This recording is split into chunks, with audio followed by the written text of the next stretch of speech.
Good morning and happy Friday, everyone. Taking a live look outside over downtown Denver as we are gearing up for a stunning day ahead of us. So excited for the 70s. Thank you so much for joining us. I'm Anusha Roy. Yeah, and I'm Erica Lopez here with Brianna and Keely, bringing you your traffic and weather and news today. And it's Friday. Congrats, y'all. That's like a big feat. And Keely's delivering on the forecast today. Yeah, I tell you what, it is Friday weather out there. Yes. Temperatures getting into the 70s by this afternoon. We've got an afternoon full of sunshine, a little wind in the mix tomorrow, but it is shaping up to be quite a nice weekend. Very pleasant start to your day as well. We're sitting at 37 degrees here in the metro area, so 20s and 30s out across the plains. We're in the teens and 20s up there in the mountains. HD Doppler radar showing nothing happening in our area. We do have a little bit of moisture moving into the mountains overnight tonight. May see a stray shower tomorrow afternoon, but that's about it for the weekend. We're looking mostly sunny, dry today, 78 degrees. Clouds increase, mostly cloudy tomorrow. We're up to 77, warm and breezy tomorrow with those winds gusting up to 25 miles per hour. We do have a little bit of a change in the forecast, as you can see. We'll talk more about that coming up in your full forecast in just a bit. Keely, thank you so much. A quiet start to your morning. Right now, we're taking a live look of I-225 and Yosemite Street, where you could see those south and northbound lanes. Traffic there flowing nicely. Very quiet Friday morning. So let's switch things over to our main graphics. And if you're heading out the door, we do have some construction going on. So I've been telling you about this construction all week. Pena Boulevard over Gun Club Road. This is if you're leaving Denver International Airport. You're going to see the westbound lanes partially blocked. That's happening until April 16th. So keep that in mind. Overall, a lot of green. Hopefully it stays that way. If anything changes, I'll keep you updated throughout the morning. All right, thanks so much for that, Brianna. Today, a man who admitted to physically abusing students while working for a Larimer County School District will be facing a judge. Tyler Zanella could be spending up to 14 years in prison. How much time the former Poudre School District employee will get is up to a judge this morning. Now, news reporter Courtney Yoon joins us live in studio. And Courtney, he pleaded guilty back in January. Yeah, that's right. Good morning, Anusha and Erica. Zanella pleaded guilty to 7 felony counts of assault and 4 other misdemeanors. He admitted to assaulting, abusing, and harassing 11 special needs students over 3 months. All of the victims have autism. This was all happening while Zanella worked for the Poudre School District in Larimer County, and it all happened on a school bus. The attacks came to light after school officials watched surveillance video from Zanella's bus. That video has not been released to the public, but Sabrina Herrick, the mother of one of the victims, says she's seen the footage herself. She talked about it earlier this year.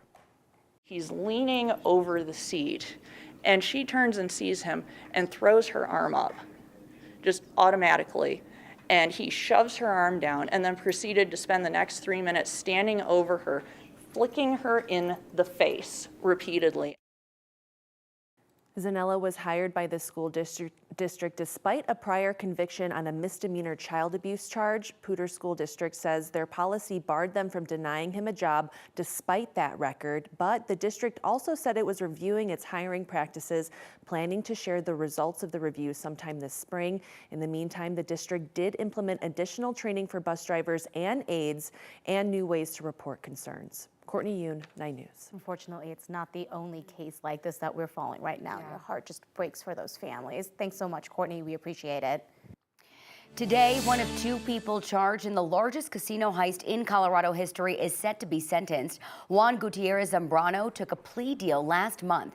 He pleaded guilty to criminal mischief and got 2 felony theft charges dropped. Investigators say his partner in the crime, Sabrina Eddy, who was a cashier at Monarch Casino in Blackhawk, stole $500,000 from the vault in March of last year. They say she brought that money to Gutierrez Zambrano in a parking lot at St. Anthony Hospital in Lakewood. His sentencing is set for 8:30 this morning. Eddie's trial is set to start in May. Right now, Littleton police are asking for your help to solve the murder of an 18-year-old. Last week, David Moore was shot and killed near 293 West Powers Place.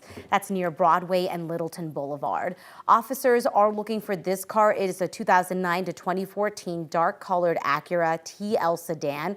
They are calling this a vehicle of interest. Police are offering a reward of up to $2,000 for any information. If you happen to know anything, you're asked to call Crime Stoppers at 720-913-7867. This morning, we have an update to a story we told you about yesterday. We spoke to the Jefferson County treasurer after someone tried to break into a payment drop box on Tuesday night. The treasurer says somebody tried to get into it by drilling out the lock twice. That didn't work, but they had to remove that box. It was outside the Jeffco administration buildings in Golden and was used for property tax payments. The county says it did not have cash inside, but it had 16 checks totaling around $61,000. The unfortunate part about it is this is a convenience that's out here 24/7 for taxpayers. Now it's going to have to be taken out because of a few bad apples, a few criminals. That's what frustrates me the most.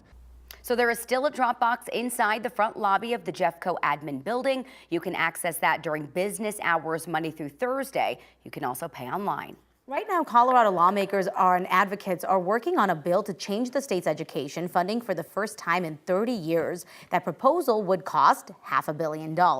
Right now, the current finance system is giving weight to district-wide factors like school size and the cost of living.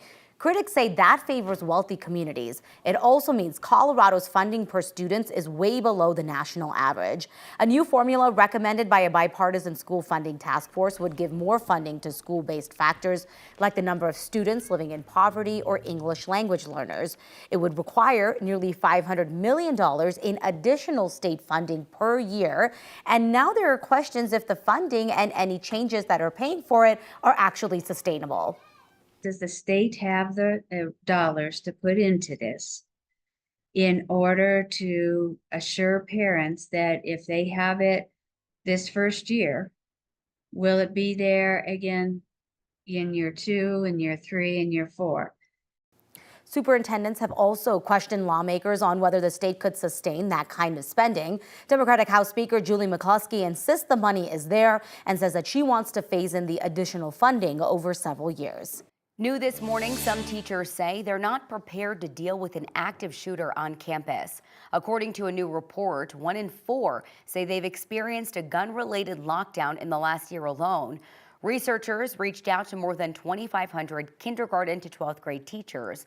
More than half said they were at least somewhat worried about the possibility of a shooting at their school. 8% of them said their schools already had more than one gun-related lockdown that year. Right now, multiple U.S. agencies could be at risk of a Russian government hackers. Officials say a hacking group that is tied to a Russian intelligence agency stole Microsoft corporate emails, passwords, and other secret material back in January. Then earlier this week, the Cybersecurity and Infrastructure Security Agency told several U.S. agencies to start changing their logins that were taken and to look into what else might be at risk. In the next few weeks, President Joe Biden is expected to expand 2 national monuments in California. He plans on extending perimeters of the San Gabriel Mountains National Monument and the Berryessa Snow Mountain National Monument.